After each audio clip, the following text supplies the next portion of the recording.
ابو موسیٰ رضی اللہ عنہ روایت کرتے ہیں نبی کریم صلی اللہ علیہ وسلم نے فرمایا اس شخص کی مثال جو اپنے رب کو یاد کرتا ہے اور جو اپنے رب کو یاد نہیں کرتا زندہ اور مردہ جیسے ہے. تو ذکر کو زندگی سے تشبیہ دی گئی ہے، یعنی جس طرح انسان زندگی کے ساتھ خوبصورت ہوتا ہے، یعنی اس کا ظاہر خوبصورت ہوتا ہے جب زندہ ہوتا ہے، جب مر جاتا ہے تو آپ دیکھیے میت کیسی لگتی ہے، تو اسی طرح ذکر کے ساتھ انسان کا باطن روشن ہوتا ہے اور خوبصورت ہوتا ہے. ذکر جو ہے یعنی اللہ کی یاد جو ہے اس کی کئی اقسام ہیں، قرآن، نماز، تسبیحات، علم کا سیکھنا سکھانا، یہ اس وقت ہم ذکر کی مجلس میں ہیں. پھر اسی طرح دوسروں کو امر بالمعروف کرنا، نہی عن المنکر کرنا. تو یہ جو ذکر ہے اس کی کسی بھی شکل میں یہ اللہ تعالیٰ کے نزدیک ہر چیز سے بہتر عمل ہے. نبی صلی اللہ علیہ وسلم نے فرمایا کیا میں تمہیں تمہارا بہترین عمل نہ بتاؤں جو تمہارے مالک کے نزدیک اچھا اور پاکیزہ ہے اور تمہارے درجات میں سب سے بلند ہے اور سونا چاندی کے خرچ کرنے سے بہتر ہے اور اللہ کی راہ میں جہاد کرتے ہوئے تمہارے کفار کی گردنیں مارنے اور ان کے تمہاری گردنیں مارنے سے بھی افضل ہے. صحابہ نے عرض کیا کیوں نہیں؟ آپ نے فرمایا اللہ تعالیٰ کا ذکر، چاہے آپ نماز میں کر رہے ہیں، نوافل میں کر رہے ہیں، تلاوت قرآن کے ذریعے کر رہے ہیں، تعلیم قرآن کے ذریعے کر رہے ہیں، تسبیحات کے ذریعے کر رہے ہیں، درود شریف پڑھ رہے ہیں، کسی بھی طرح کھڑے بیٹھے لیٹے چلتے پھرتے، فارمل وے میں، انفارمل وے میں، اونچے یعنی جہرن اور سرن، جس شکل میں بھی آپ اللہ کو یاد کرتے تو اس کی اتنی زیادہ فضیلت ہے، بہت افضل عمل ہے. اور اس کے برعکس کیا ہوتا ہے؟ اللہ تعالیٰ سے غافل ہو جانا، بھول جانا، اور وہ عموماً کب ہوتا ہے؟ جب ہم دنیا میں خوب محو ہو جاتے ہیں. اسی طرح رسول اللہ صلی اللہ علیہ وسلم نے فرمایا بہترین عمل یہ ہے کہ جب تم دنیا سے رخصت ہو تو تمہاری زبان اللہ کے ذکر سے تر ہو، اور یہ اسی وقت ہو سکتا ہے جب ہمیں ہر حالت میں ذکر کرنے کی عادت ہو. یعنی ذکر جو ہی چھوٹے تو ہمیں کبھی سی محسوس ہونے لگے کہ کچھ رہ گیا ہے، کچھ چھٹ گیا میرے ہاتھ سے، کچھ نکل گیا ہے، کچھ کمی سی ہے، وہ خلا، وہ خالی پن فوراً محسوس کر لے. ہم ذکر کرنے والے سب سے آگے آگے ہوں گے. رسول اللہ صلی اللہ علیہ وسلم نے فرمایا مفردون سبقت لے گئے. صحابہ نے پوچھا اللہ کے رسول مفردون کون ہے؟ آپ نے فرمایا اللہ کا بہت ذکر کرنے والے مرد اور ذکر کرنے والی عورتیں. ذکر کی حالت میں مسلسل اللہ تعالیٰ کا ساتھ ملتا ہے، اللہ کا قرب نصیب ہوتا ہے. اللہ تعالیٰ فرماتے ہیں میں اپنے بندے کے ساتھ ہوں جب تک وہ مجھے یاد کرتا ہے اور میری یاد میں اپنے دونوں ہونٹ ہلاتا ہے. پھر شیطانی حملوں سے بچاؤ کا مضبوط قلعہ ہے. یحییٰ علیہ السلام نے بنی اسرائیل کو خطاب کیا اور اس میں ایک بات یہ کہی کہ بندہ جب تک اللہ کے ذکر میں مصروف رہتا ہے تو شیطان کے حملوں سے محفوظ ایک مضبوط قلعے میں ہوتا ہے، یعنی دشمن سے بچا ہوا ہوتا ہے. پھر جنت کے باغیچے ہیں ذکر کی مجلسیں، جیسے یہ مجلس ہے. رسول اللہ صلی اللہ علیہ وسلم نے فرمایا جب تم لوگ جنت کے باغوں کے پاس سے گزرو تو کچھ کھا پی لیا کرو. صحابہ نے پوچھا جنت کے باغوں سے کیا مراد ہے؟ آپ نے فرمایا مجالس ذکر، ذکر کی مجلسیں. قیامت کے دن سب سے زیادہ قابل رشک لوگ کون ہوں گے؟ جن کے چہروں کی سفیدی دیکھنے والوں کو ڈھانپ لے گی. وہ انبیاء و شہداء نہیں ہوں گے، لیکن ان کے اللہ کے قریب ہونے کی وجہ سے انبیاء و شہداء ان پہ رشک کریں گے. عرض کیا کہ اللہ کے رسول یہ کون لوگ ہوں گے جن پہ انبیاء و شہداء رشک کریں گے؟ فرمایا یہ مختلف قبیلوں کا مجموعہ ہے، مختلف قبیلوں، مختلف بیک گراؤنڈ سے آئے ہوئے لوگ ہیں جو اللہ کے ذکر پہ جمع ہوتے ہیں اور عمدہ کلام کو اس طرح چن چن کر لیتے ہیں جیسے کھجور کھانے والا عمدہ کھجوریں چن چن کے لیتا ہے. تو مجھے اس حدیث کو پڑھتے ہوئے آپ لوگوں کا خیال آتا ہے کہ علم کی مجلس میں سے جو اہم اہم نقطے ہیں وہ آپ اپنے پاس محفوظ کرتے جاتے ہیں. کچھ باتیں دل میں یاد ہیں اور کچھ قلم سے یعنی نوٹ بک میں نوٹ کرتے جا رہے ہیں. تو ایسی مجلسیں جو ہیں وہ انسان کے لیے ایک بہت بڑی نعمت ہے. پھر ذکر نہ کرنا باعث حسرت ہے.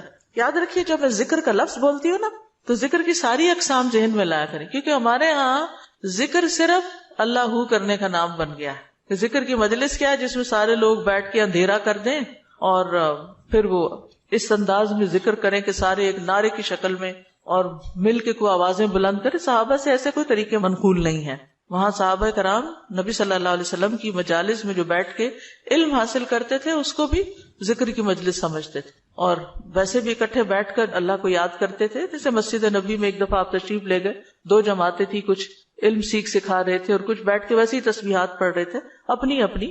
تو آپ علم والوں کے پاس گئے تو یہ بھی ذکر کی مجلس ہوتی ہے، یعنی علم کا سیکھنا سکھانا، اور بیٹھ کے تسبیح پڑھتے رہنا، ذکر کرتے رہنا، جیسے آپ حرم میں بیٹھ کے کرتے ہیں، کسی مسجد میں بیٹھے ہوتے ہیں، اس کے لیے ضروری نہیں ہوتا کہ کوئی تسبیحات کرنے کے لیے باقاعدہ لوگوں کو دعوت دے کر کوئی ایسے حلقے اکٹھے کیے جائیں۔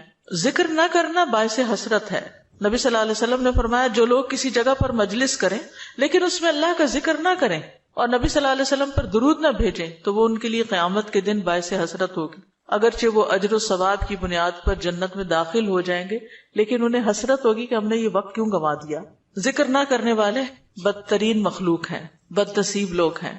عامر بن ابسہ سے روایت ہے، رسول اللہ صلی اللہ علیہ وسلم نے فرمایا جب بھی سورج چڑھتا ہے اللہ عز و جل کی ہر ایک مخلوق اللہ عز و جل کی تسبیح اور حمد و ثنا بیان کرتی، یعنی صبح ہوتے ہی ساری مخلوق ذکر میں لگ جاتی، لیکن شیطان اور اولاد آدم میں سے آتا قسم کے لوگ ذکر نہیں کرتے۔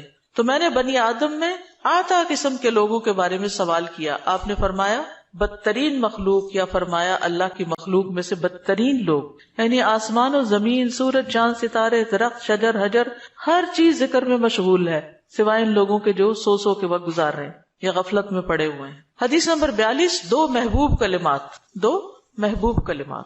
عن ابی ہریرہ رضی اللہ عنہ قال قال النبی صلی اللہ علیہ وسلم کلمتان حبیبتان الی الرحمن خفیفتان علی اللسان ثقیلتان فی المیزان سبحان اللہ وبحمدہ سبحان اللہ العظیم۔ کتاب التوحید۔ ابو ہریرہ رضی اللہ عنہ روایت کرتے ہیں نبی کریم صلی اللہ علیہ وسلم نے فرمایا دو کلمے رحمان کو بہت محبوب ہیں، زبان پر بہت ہلکے ہیں لیکن قیامت کے دن ترازو میں بہت بھاری ہوں گے۔ سبحان اللہ و بحمدہ سبحان اللہ العظیم۔ اللہ اپنی حمد کے ساتھ پاک ہے، اللہ پاک ہے جو بہت عظمت والا ہے۔ تو جیسے ہم جانتے ہیں کہ نفلی عبادت میں افضل عمل اللہ کا ذکر ہے، تو یہاں پر اس ذکر کی خاص شکل بتائی گئی کہ اللہ تعالیٰ کی حمد و ثنا اور پاکی بیان کرنا۔ سبحانہ کا مطلب کیا ہوتا ہے کہ وہ پاک ہے۔ تو جس کلام میں، جس ذکر میں اللہ تعالیٰ کی پاکی بیان کی جائے، تسبیح بیان کی جائے اور حمد و ثنا بیان کی جائے، وہ اللہ تعالیٰ کا چنا ہوا کلام ہے۔ رسول اللہ صلی اللہ علیہ وسلم سے سوال کیا گیا کون سا کلام افضل ہے؟ آپ نے فرمایا جو اللہ نے اپنے فرشتوں اور بندوں کے لیے چنا۔ کیا فرمایا؟ جو اللہ نے اپنے فرشتوں اور اپنے بندوں کے لیے چنا۔ سبحان اللہ و بحمدہ، ٹھیک ہے، سبحان اللہ و بحمدہ۔ یہ تمام مخلوق کی نماز ہے، تمام مخلوق کی نماز ہے۔ نوح علیہ السلام کی وفات کا وقت جب آیا تو انہوں نے اپنے بیٹے سے فرمایا کہ میں تمہیں ایک وصیت کر رہا ہوں، دو باتوں کو کرنے کا حکم دیتا ہوں، دو باتوں سے روکتا ہوں۔ اور دو کرنے کے جو کام بتائے اس میں سے ایک لا الہ الا اللہ کا اقرار، کہ اگر ساتوں آسمان اور ساتوں زمینوں کو ترازو کے ایک پلڑے میں رکھ دیا جائے اور لا الہ الا اللہ کو دوسرے پلڑے میں، تو لا الہ الا اللہ والا پلڑا جھک جائے گا، اور اگر ساتوں آسمان اور ساتوں زمینیں ایک بند کڑے کی شکل اختیار کر لیں تو لا الہ الا اللہ اس کو بھی توڑ دے گا۔ اتنی طاقت ہے اس کلام کے اندر۔ اور دوسرا یہ کہ سبحان اللہ و بحمدہ کا ورد کرتے رہنا، کیونکہ یہ ہر چیز کی نماز ہے اور اس کے ذریعے مخلوق کو رزق ملتا ہے۔ اور میں تمہیں شرک اور تکبر سے منع کرتا ہوں، یہ دو منع کرنے والی چیز۔ اسی طرح ان کلمات کو اگر کوئی 100 دفعہ دن میں پڑھے تو اس کے گناہ مٹ جاتے ہیں، گناہ جھڑ جاتے ہیں، چاہے سمندر کی جھاگ کے برابر ہی کیوں نہ ہو۔ پھر اسی طرح ایک اور حدیث میں آتا ہے سنن ترمذی کی، جو شخص سبحان اللہ العظیم و بحمدہ کہتا ہے اس کے لیے جنت میں کھجور کا ایک درخت لگا دیا جاتا ہے، صرف ایک دفعہ کہنے سے۔ کہہ لیجئے سبحان اللہ العظیم و بحمدہ۔ اللہ کے راستے میں سونا خرچ کرنے سے بہتر ہے۔ رسول اللہ صلی اللہ علیہ وسلم نے فرمایا جو رات سے خوف کھائے، اکیلا ہونے کی وجہ سے یا ویسے اس کو اندھیرے کا فوبیا ہو، کہ جو رات سے خوف کھائے کہ وہ اس کو پریشان کرے گی، یا مال خرچ کرنے سے بخل کرے کہ دینے کو دل نہ چاہے، یا دشمن سے مقابلہ کرنے سے ڈرے، تو وہ اس قول کی کثرت کر دے سبحان اللہ و بحمدہ، سبحان اللہ و بحمدہ، کیونکہ یہ اللہ کے نزدیک سونے کا پہاڑ اللہ کے راستے میں خرچ کرنے سے زیادہ محبوب ہے۔ ہم میں سے کس کی وسعت ہے کہ سونے کا پہاڑ اللہ کے راستے میں خرچ کرے؟ نہیں کر سکتے، تو اس لیے اس کلمے کو ہی زیادہ سے زیادہ پڑھ لینا چاہیے۔ اسی طرح سبحان اللہ، لا الہ الا اللہ، الحمدللہ، یہ کلمات عرش کے ارد گرد چکر لگاتے ہیں اور ان کی بھنبھناہٹ ہوتی، شہد کی مکھیوں کی بھنبھناہٹ کی طرح، اور وہ اپنے ذکر کرنے والے کی اللہ کے ہاں یاد دلاتے ہیں۔ تو آپ نے فرمایا کیا تم میں سے کوئی یہ پسند نہیں کرتا کہ اس کے لیے کوئی ایسا ہو جو ہمیشہ اللہ کے ہاں اس کی یاد دلائی جاتے رہے، یعنی کوئی ایسا طریقہ ہو کہ ہمیشہ عرش کے ارد گرد آپ کا ذکر ہوتا رہے. قیامت کے دن بھی یہ انسان کا بچاؤ کریں گے، یعنی جہنم سے بچانے کے لیے سبحان اللہ والحمد للہ ولا الہ الا اللہ واللہ اکبر. پھر اہل جنت کا ذکر کیا ہوگا؟ ان کے سانس کے ساتھ ان کو تسبیح و تحمید سکھا دی جائے گی کہ بولنا بھی نہیں پڑے گا، سانس لیں گے اور سانس کے ساتھ اللہ کا ذکر جاری ہو جائے گا. یہ جو احادیث میں نے بیان کی، یہ آپ کے پاس کارڈ ہونا چاہیے تسبیحات کی فضیلت والا، اس میں لکھی ہوئی ہے، دوسروں کے ساتھ بھی شیئر کریں، اور خاص طور پہ بچوں کو ذکر کرنا سکھائیں. ان کے اندر بھی ایک کامنس آتی، ایک سکینت آتی ہے. ہم بعض اوقات یہ سوچتے ہیں یہ تو بچے ہی ہیں، ابتدائی عمر سے، چھوٹی عمر سے کہ چلو یہ پڑھو، انگلیوں پہ گنتے ہیں، اچھا تم نے کتنی دفعہ پڑھ لی، کتنے جنت میں درخت لگائے، تو آہستہ آہستہ ان کو عادت ہو جاتی. پھر ذکر کی ایک قسم اللہ کے نام پڑھنا، اللہ کے نام یاد کرنا. عن ابی ہریرہ ان رسول اللہ صلی اللہ علیہ وسلم قال ان للہ 99 اسما 100 الا واحدا من احصاها دخل الجنہ. کتاب التوحید.